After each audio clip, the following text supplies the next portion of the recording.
In our episodes, we discuss cases and topics that might be distressing or disturbing to some listeners. Listener discretion is advised. Hello, everyone, and welcome back to another episode.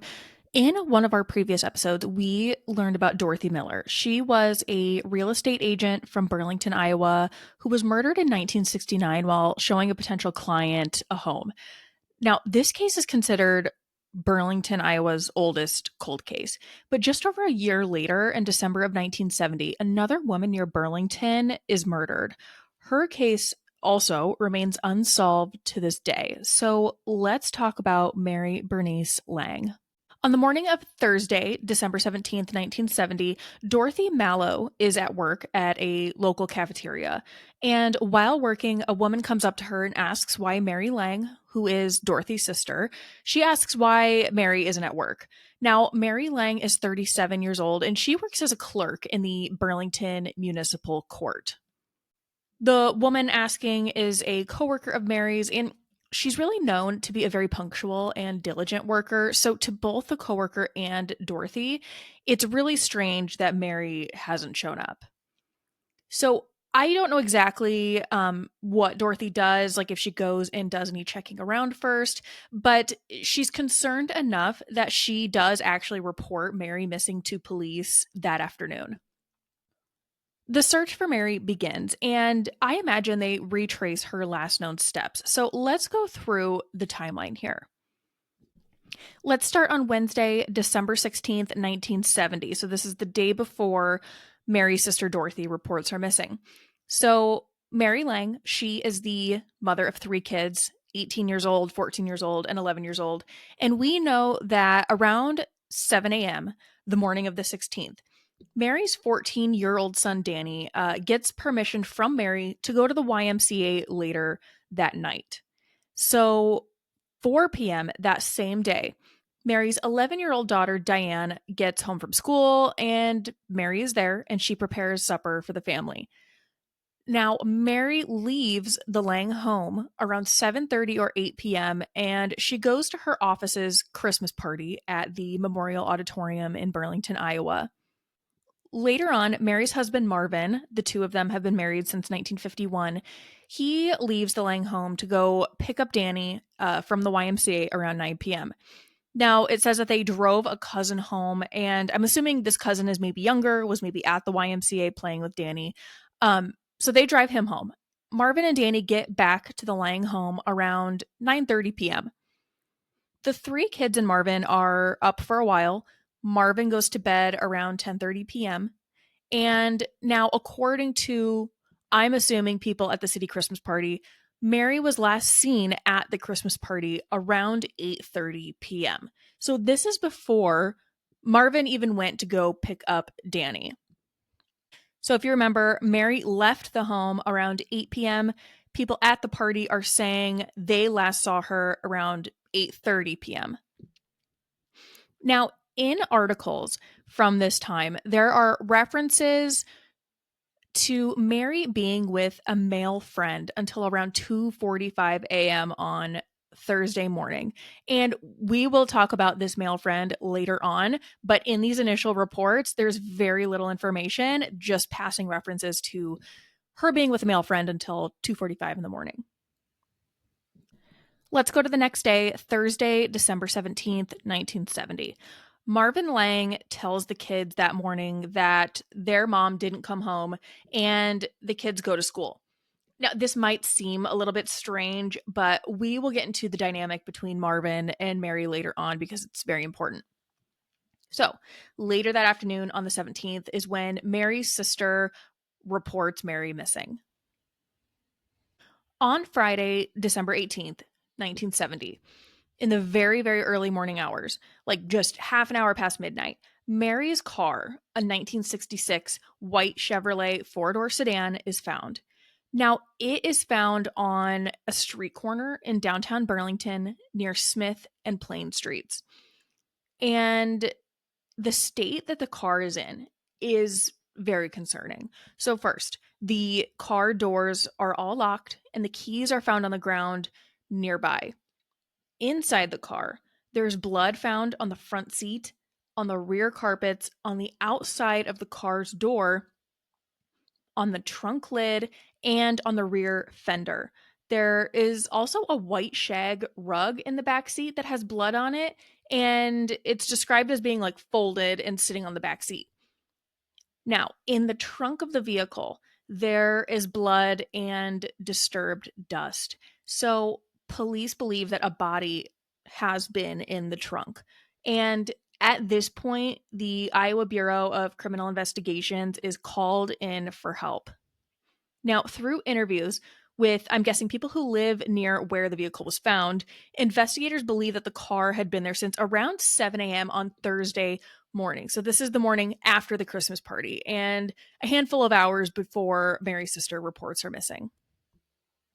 So, getting to Saturday, December 19th, 1970, around 10 a.m., a man named William Moore, who was a rural farmer in Danville, Iowa, and Danville is just west of Burlington. So, this farmer was heading out on his tractor to go work on a road near his property. Now, this road, it's not one that was used often, but it was considered a well-known lover's lane. So on his way out, it looks like he sees something that looks like a coat that's caught on a fence that's partially submerged in a creek. So it looks like he sees this, goes to work on the road, but then he decides on his way back that he's going to go check it out. But as he gets closer, he sees a hand floating in the creek. Now, at this point, this farmer knew that a woman named Mary Lange had been missing, so he actually goes and he calls the police. Police arrive, and sure enough, they find the body of Mary Bernice Lange. She is floating face down near a bridge. She's fully clothed, and she's about 15 feet upstream from where that coat had been caught on a fence. And they believe that her body had been dragged there. When taking a closer look at the body, she had been struck multiple times in the back of the head by some sort of blunt instrument. So, around 4 p.m. that day, Marvin Lang officially identifies Mary's body, and they also confirm it's her via dental records. Now, her autopsy, like full autopsy, wouldn't be completed for about a week, but it shows that she was struck 3 times in the back of the head, but that her ultimate cause of death was actually drowning. And this shows that the hits to the head weren't enough to kill her, and she was actually still alive when she was dumped in the creek. They also don't believe that she was sexually assaulted. At this point, investigators believe she had been struck on the back of the head by someone standing behind her, put her into the trunk of her own vehicle, drove and dumped her in the creek, and then whoever did this ditched the car. And at this point in the investigation, I mean, obviously it's just beginning, but they have not found her purse. Her purse wouldn't be found until the next day, so Sunday, December 20th, 1970. And her purse is found 1 mile west of Middletown on a blacktop road leading to a state park. So they look inside of her purse and they see that there is an uncashed payroll check and some other cash. And it looks like it had been tossed there. So because there's still money left in the purse, they don't believe that robbery was the motivation for her killing. The day after her purse is found, so Monday, December 21st, 1970, officers visit the Lange home. According to news reports at the time, Marvin apparently wasn't questioned, and it's unclear if the 3 kids had been talked to either. But we know that police went to the Lange home. On Tuesday, December 22nd, Mary Lange is laid to rest at Prue's Chapel. Some of the pallbearers included Municipal Judge Gary Snyder, whose office Mary worked in, Paul Reinell, a county assessor that Mary used to work for. There was a man named Dale, another man named Bernard, and a set of brothers, Donald and Ivan Googler. Throughout the next couple of days after Mary's funeral, information starts slowly trickling out. Police believe she was killed between 2:45 and 7 a.m. Thursday morning, and they believe her death came within an hour of being struck. And they're getting this 2:45 to 7 a.m. time frame window because remember, she was with this male friend until 2:45, and witnesses said that they then saw her vehicle parked where they found it at 7 a.m. on Thursday morning. Now, articles on Sunday the 27th, Monday the 28th, and Tuesday the 29th, a lot more information is released, and we start to learn a lot about the dynamic between Mary and Marvin, and we start to learn a lot more about the investigation. First, we learn that Mary and Marvin were in the middle of getting divorced. So Marvin had actually filed for divorce from Mary that previous June, and Marvin was asking for custody of all three of their kids. And those close to the divorce indicated that there was a lot of arguing, a lot of money involved, a lot of strong feelings, and it was very heated. And some also said that the use of private detectives was possibly involved. So, when Marvin filed for divorce, he actually also charged Mary with cruel and inhuman treatment. As part of the divorce proceedings, multiple people had been called in to provide statements, and Mary provided her statement herself, which was described in the news reports I read as being incomplete. But it says that Lange proposed questioning a person named Hudson. And at the time of that reporting, there isn't any other information on that part, but it sounds to me like it's Marvin Lange wanted to question a person named Hudson, but then it's kind of just left as that. You don't really find out anything else about what that means. Now, we learned that there were substantial property holdings that were one of the main arguing points in the divorce suit that kept it from being quickly settled. The Lange family as a whole was pretty prominent in both the farming and banking circles. It looks like there was a lot of acreage being passed down from Marvin's father to him.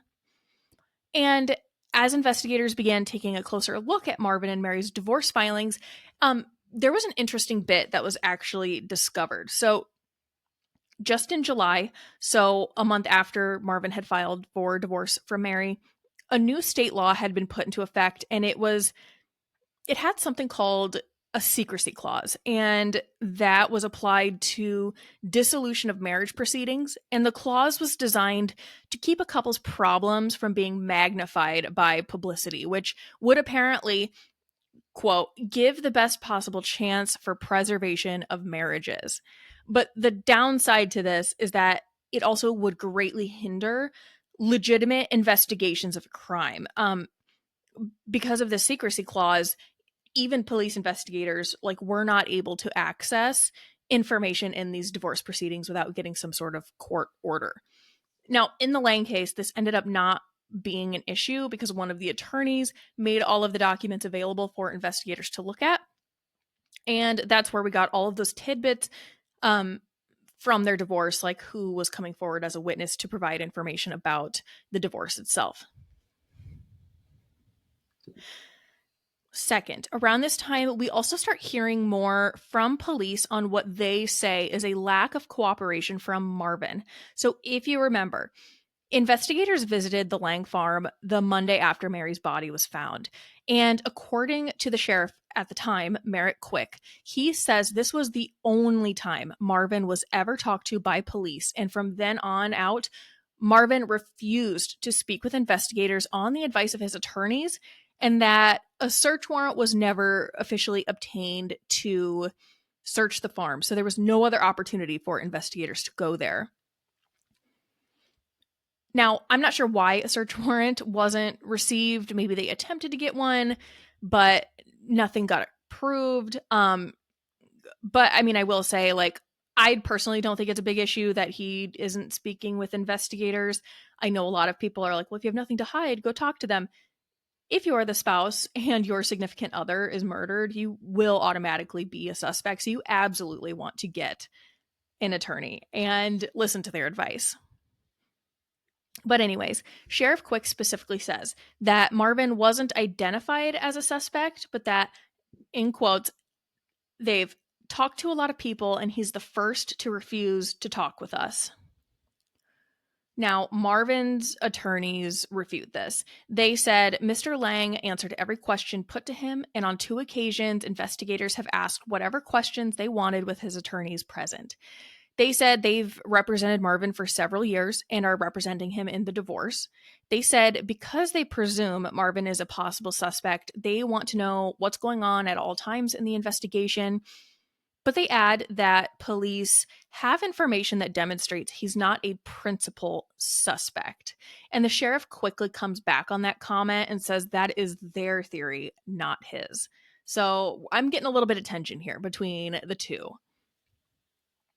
Now, the attorneys also said that the morning after Mary was last seen at that office Christmas party, Marvin actually called them. So Marvin calls the attorneys the morning after and asked them for advice because she hadn't come home.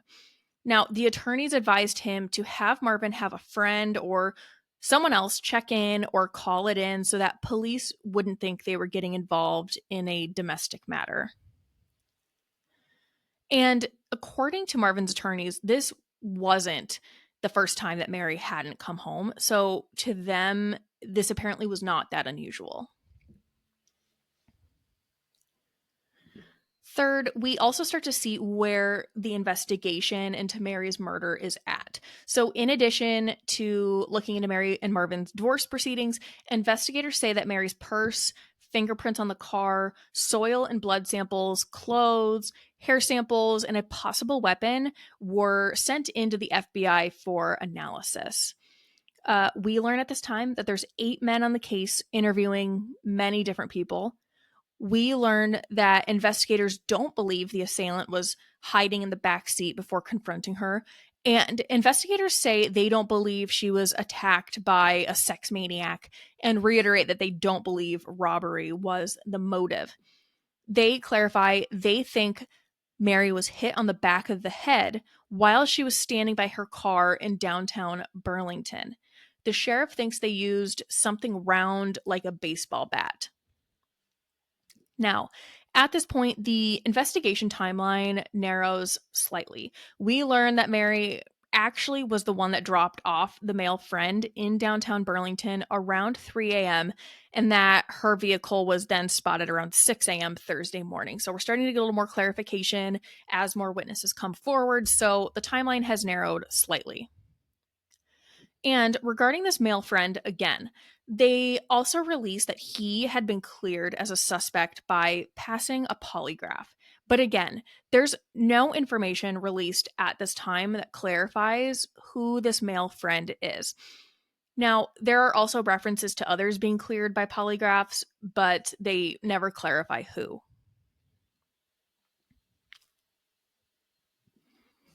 From the end of December to mid-January, there's really not any new updates, but on January 13th, 1971, investigators released that another person has been cleared by taking a lie detector test, but again, they don't say who.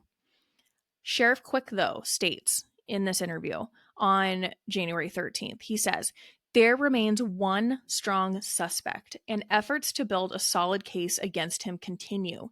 He says that the suspect can be easily taken into custody if necessary. Quick also reveals that 5 persons who had tailed or shadowed Mrs. Lange in connection with her husband's petition for divorce have been interviewed. Now, fast forward to February of 1971. We start to see news articles that highlight what looks to me like infighting between attorneys and like prosecuting attorneys in the sheriff's department on both how the investigation is being handled and how to proceed. Sheriff Quick mentions a couple of things. First, he says that he has been criticized by a number of individuals, including judges, on specifically what information he has been releasing to the public about the case. Now, they don't specify at all what information, but Quick seems very defensive in his statements, and he says that they, as in him and investigators, believe that the theory they have is correct and that some initial FBI reports support those beliefs. Quick also clarifies that 3 men have been given lie detector tests and clarify they aren't necessarily cleared, but just removed as principal suspects. He then goes on to say that the biggest problem he's having in this investigation is what he's referring to as Supreme Court rulings, particularly those in regard to questioning. Sheriff Quick says he hasn't been able to interrogate everyone he wants to. Now, there is disagreement on how to proceed. Sheriff Quick says he asked County Attorney Metz to handle some legal actions relating to the case, but claims that this attorney Metz came back and just said he was too busy.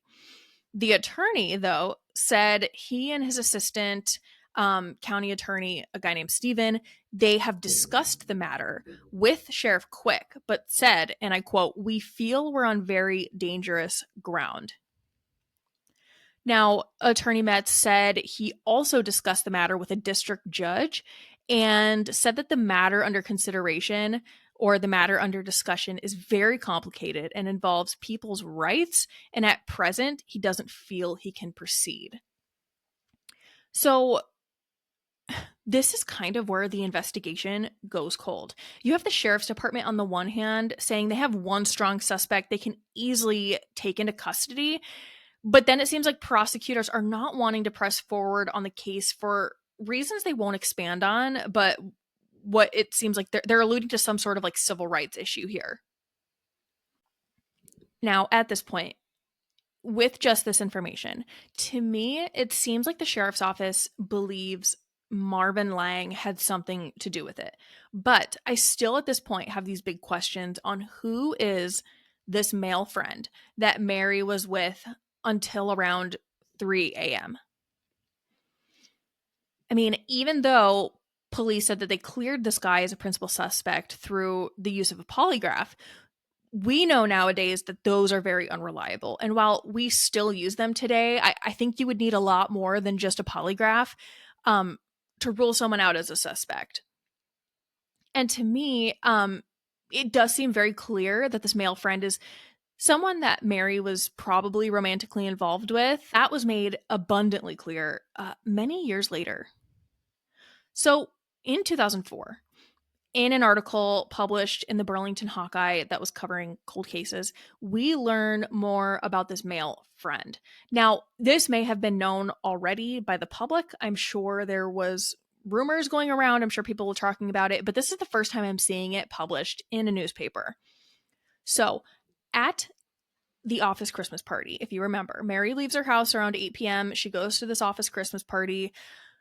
She leaves around 8:30 to go spend time with a man named Charles Hudson.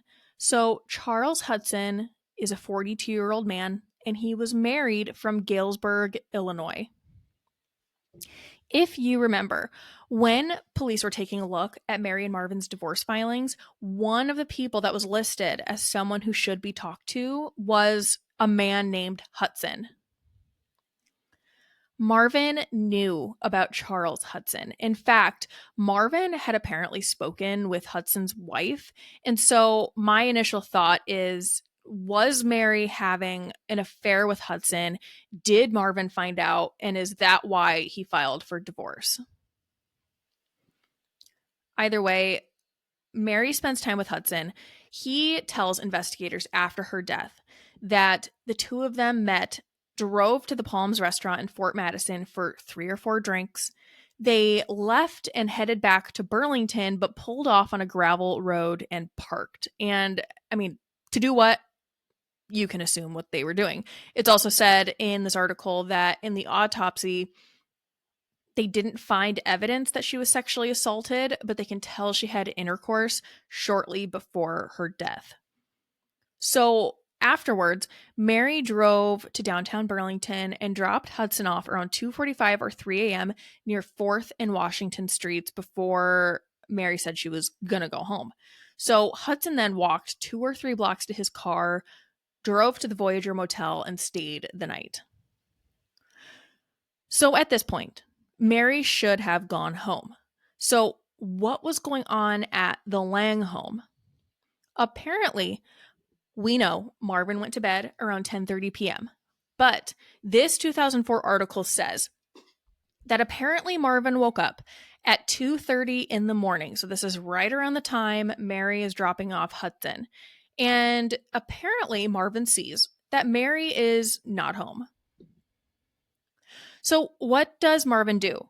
He calls the Googler brothers, those two men that would be Mary's eventual pallbearers. Marvin apparently would enlist the help of these brothers to monitor Mary so that he could use that information for their divorce proceedings. Now, according to the brothers, Marvin calls them around 2:30 in the morning, told them to come over because Mary wasn't home. So they both arrive, the brothers arrive separately. They park their cars down the road, and they apparently, this is what the article says, they just sit with Marvin in the dark in the kitchen. Like, that's it. They just sat there. The brothers claim that around 5:30 a.m., when Mary still hadn't come home, Marvin was like, you guys can go because she's probably not coming home at all. This seems insane to me. Now, we already know that Marvin had a handful of people who would trail Mary and follow her to get information for their divorce proceedings. So when Marvin wakes up and sees that Mary isn't home, why would he call the brothers to come to their house? Why wouldn't he call the brothers and be like, go find Mary? And then, like, if you catch her doing something shady, let me know so I can tell my lawyer. Like, I don't understand why they would go to his house. And because Marvin already said this wasn't the first time that Mary hadn't returned home, I just don't get what the logic would be to have them come around and sit there and do nothing. So, in my opinion, there are three options for what happened to Mary. First, Hudson killed Mary. Perhaps things were getting messy with their affair. Maybe they got into an argument. I mean, he certainly had the time. He was with her from 8:30 p.m. to beyond 2 in the morning and is the last person known to see her alive. And there's really nobody that can confirm his story that after they went for drinks, they pulled over, presumably had sex, and then she dropped him off. Like, I haven't seen anything to indicate that there were any witnesses that saw Mary drop him off and saw Mary leave. Right. Like, there's nothing to indicate that. The second option is that Marvin killed her with the help of the brothers. The two were in a heated divorce. Mary's having an affair. No one can really confirm this story that all three of them were just sitting in a dark kitchen waiting for her to come home. And the third option, I suppose, is by chance. A random stranger got to Mary after she dropped off Hudson, but before she got home, and killed her for no sexual reason, not to rob her, just completely random. This is my theory. And I'm thinking back to when police indicated that they believed the assailant came up and hit Mary in the back of the head when she was in downtown Burlington. I don't think that's the case. I believe Mary dropped off Hudson and he went to his hotel just like he said. I think Mary went home. I think Mary got home and went to go walk in through her back door and encountered Marvin. I think either Marvin was pissed and waiting for her, or pissed and they got into an argument. But either way, I believe Marvin hit Mary over the head 3 times with something, some blunt object. I think that perhaps Marvin freaked out, called the two brothers. They come over. They put Mary in the back of her car. One brother drives Mary's car. Another brother follows in his car. I think they dump the body. They drive the car to where they ditched it. And then whichever brother was driving Mary's car is then picked up by the other brother. I think that's what happened. And I came to this theory because remember the white shag rug folded in the back seat of Mary's car, the one that had blood on it? This rug, according to this article from 2004, was usually on the Lange's back porch. So why would it be in her back seat? That's why I think she got home. Marvin got pissed. They got into an argument. he hits her over the head, gets blood on this rug, and then throws the rug into the back seat so there's not, evidence of her being wounded at their own home. Now, there are certainly a million different ways this could have gone down, but I personally believe Marvin killed her and the brothers were there to help him figure out what to do. The only thing that makes me question it is that none of the three kids say that they heard anything that night. But I mean, they were all sleeping, so I don't know. Now, Marvin Lange died in 2009 at 87 years old. He ended up remarrying in 1972, and he remained living in the same house he shared with Mary. In 2004, he was asked by a newspaper for comment on Mary's unsolved murder. Marvin's response was, and I quote, "I am content to let dead dogs lay." In my research, I also found that the two Googler brothers have also since passed. I don't know about Charles Hudson, but it's just so unfortunate. I hope that this case could be resolved. It's unfortunate that whoever did this is probably not still alive, but Mary's family still deserves answers. Her children deserve answers. So if you have any information at all on the unsolved murder of Mary Bernice Lange, please call Iowa's new cold case unit at 1-800-242-5100 or submit a tip to coldcase@ag.iowa.gov. If you or someone you know is experiencing domestic or intimate partner violence, you can find help at thehotline.org or by texting START to 88788. Thank you for listening to this episode of Cardinal Crimes. If you enjoyed it, please consider subscribing, giving us a 5-star review wherever you get your podcast, and sharing this episode with others. You can find us on TikTok, YouTube, and Instagram with the handle @CardinalCrimes, and you can send us any case suggestions, questions, or topics you would like covered there or to our email, cardinalcrimes@gmail.com. Until next time, friends, take care of each other and take care of yourself.